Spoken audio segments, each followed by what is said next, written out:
আবার একটা জিনিস আমরা খেয়াল করছি, দেখাবো আলোর পথ রাখিব নিরাপদ। এইটা আসলে কি শিল্পীদের উদ্দেশ্যে আলোর পথ এবং নিরাপদ রাখার যে একটা ঐক্যবদ্ধভাবে থাকার প্রচেষ্টা, সেটা কি মোটো হিসেবে আপনারা এবার ঘোষণা করছেন কিনা, এমন কিছু আসলে নিয়েই এই ট্যাগলাইনটা দেওয়া কিনা আপনাদের চ্যানেলে?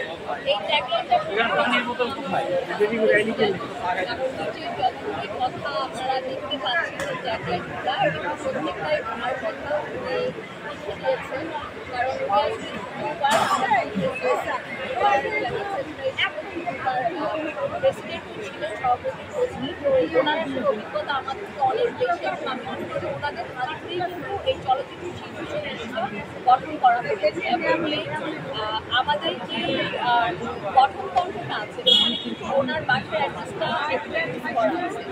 তো উনি সবসময় যেটা বলতে চাই যে আমরা আসলে শিল্পীদেরকে আসলে আমরা নিরাপদ রাখতে চাই, আলোর পথ দেখাতে চাই, আসলে স্বর্ণালী যুগ বলতে যেটা বোঝায় সেটা স্বর্ণালী যুগ থেকে আমি এটা ধরেই বলুন এই ট্যাগলাইনটাই।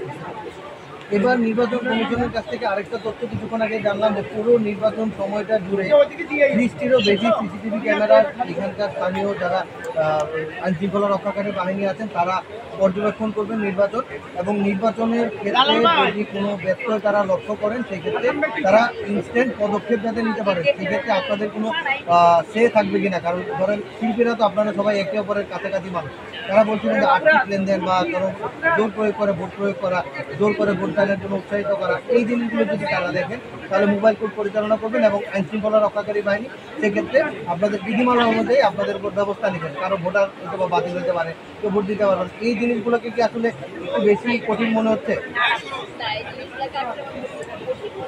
কারণ আজকে আমার মনে হয় নির্বাচনে কিছু কিছু বিষয় নিয়ে আমার কিছু অভিযোগ ছিল এবং সেখানে আপনারাই আমাকে সাহায্য করেছিলেন, যারা মিডিয়া কর্মীরা ছিলেন।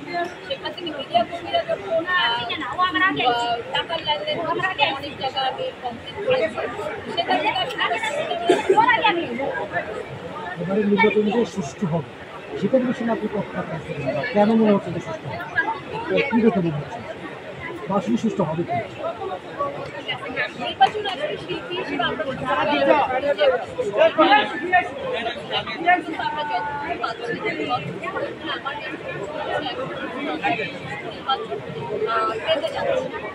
আশা করব যে 19 এপ্রিল যে নির্বাচনটা হবে সেটা এই মাত্র 3 দিন, এটা কম মনে করছেন? হ্যাঁ, কারণ কি আসলে যেটা যে এই রোজার মধ্যে কিন্তু এত শিল্পী কখনোই আসে, রোজার মধ্যে এত মানুষজন আসলে জড়ো হয়নি, সেখান থেকে এটা একটু কম হয়ে গিয়েছে। আমরা চাচ্ছিলাম যে আরও 1-2 সপ্তাহ পরে যদি নির্বাচনটা হতো ভালো হতো, কিন্তু সেখান থেকে আমার অপোজিশন ম্যানেজার ওরা চাচ্ছিল 19 এপ্রিলে যেন নির্বাচনটা হয়। এই সময় যতটুকু সম্ভব আমরা শিল্পীদের তার প্রান্তে পৌঁছানোর চেষ্টা করি। অনেকেই বলে শিল্পী সমিতি নির্বাচন মানে তার জাতীয় পর্যায়ে আলোচনা, এটা কিন্তু সেই অর্থে কোনো আলোচনাই নেই। যদি আর কিছু সময় পাওয়া যেত সেই আলোচনাটা বাড়ত থাকে। অনেকেই বলছে যে আসলে ঠিক ঈদের ছুটি শেষ, অনেক কাছে ঢাকা এসেছে, 3 দিন পরে নির্বাচন, আমরা আসলে চেষ্টা করি গণমাধ্যম কর্মীরা ভোটার দেওয়া। সেই ক্ষেত্রে আপনি মনে করেন কিনা ব্যক্তিগতভাবে আরও 7 দিন বা আরও 14 দিন পরে হলে সুবিধা হবে?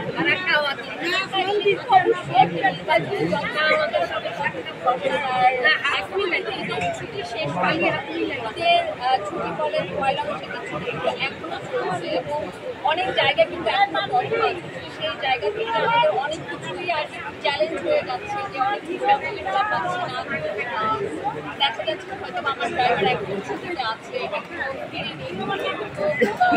সব প্রতিকূলতা শেষ করে ইনশাল্লাহ আমরা একটা ভালো ছোট করে জানতে চাওয়া, যেহেতু নির্বাচন অবশ্যই জয় পরাজয় বিপরীত প্যানেলে যেহেতু মিশা সৌদাগর ডিপজল তারা আপনার প্রতিদ্বন্দ্বিতা করছেন, এখন পর্যন্ত আসলে নিজেদের প্যানেলের নিয়ে তো হয়তো আমি আপনার সভাপতির সাথে কথা বলেছিলাম, তিনি বলছিলেন যেহেতু ভোটারদের সাথে অবশ্যই কথা হচ্ছে, আপনাদের কি মনে হচ্ছে কতটুকু কনফিডেন্স প্যানেলের বিষয়ে? আসলে যাকে ফোন করি সেই তো বলে যে হ্যাঁ ভোট দিব, বুঝতে পারছি না। এটা বলাটা খুবই ডিফিকাল্ট। মানে এই পর্যন্ত কথা হয়েছে 400 থেকে 450 শিল্পীর সাথে, দেখাও হয়েছে অনেক শিল্পীর সাথে। যার সাথে কথা বলছি সেই খুব পজিটিভ কথা বলছে, সেই বলছে যে আর আপনারা ভাবনার সাথে যদি মনে করে থাকি যে না একটা নারী নেতৃত্ব আমরা চাই, পুরো বাংলাদেশে কিন্তু একটা নারী নেতৃত্ব আছে, সেখানে টিকিয়ে রাখতে চায় এবং আমাকে টিকিয়ে রাখলে নেক্সট অন্য কোনো নারী নেতৃত্বের আসতে সুবিধা হবে। সেটা যদি ভালোবেসে যদি আমার নারীরা বোনরা যারা আছে তারাও যদি আমাকে ভোট দেয় তো আমার মনে হয় আমার জয় হবে।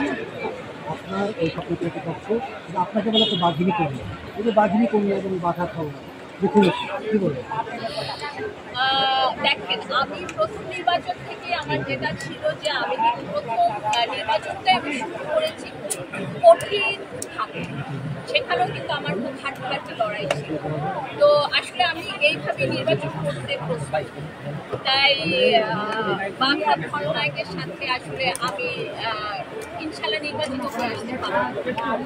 নির্বাচনে আসলে গতবার যে আলোচনায় গিয়েছিল, এবার অনেকেই বলছে যে বিপুল বনাম জায়গ খায়, এই জন্য আসলে অনেক বেশি আলোচনা ছিল, কিন্তু দুর্ভাগ্য হোক বা যে কারণে হোক উনি আসলে নির্বাচনে বাতিল হয়েছে। অনেকে বলতে আসলে সেই জন্য একটা আলোচনা, আপনারা তার লড়াই নাই, কথার লড়াই নাই, ভোটের লড়াই নাই, মানে অনেক কিছু সে মিস করছে। আপনি কোনোভাবে মিস করবো বলবো না, মানে এটা আসলে কী বলবেন আপনি? না না, আসলে যেটা হয়েছে যে নির্বাচনটা এই জন্য এখনো জমে উঠেনি, তার কারণ হলো যে এখনো প্রথমে রোজা ছিল, আসলে রোজার কারণে কিন্তু ওইভাবে এতটা রাশ ছিল না, আমরাও নির্বাচন ক্যাম্পেইন ওইভাবে নামে নিয়েছি। আরেকটা যেটা হলো যে একদম ঠিক ঈদের দুদিন পর থেকে আমরা পয়লা বৈশাখ থেকে আসলে নির্বাচনী ক্যাম্পেইন স্টার্ট করলাম। অনেকের ছুটি শেষ হয়নি, তো আমার মনে হচ্ছে আর একদিন পর থেকে হয়তো বা জমে উঠবে। সাধারণ সম্পাদকের চেয়ার নিয়ে যে জটিলতা, এই নির্বাচন হওয়ার পরে যদি ফলাফল প্রকাশ হয়েছে আর তো বলার কোনো অপশন থাকে এদিকে যুক্তি এটা নিয়ে আর কোনো অবকাশ দেখেন, নির্বাচন খুবই একটা আনপ্রেডিক্টেবল জিনিস। নির্বাচন থেকে সবসময় বলা হয় যে ভাগ্যের খেলা। তো সেখান থেকে আসলে নির্বাচনে কী হবে, নির্বাচনে কী করবো না, নির্বাচনে এই জন্যই কিন্তু নির্বাচনে একটা আপিল বিভাগ রাখা হয়েছে।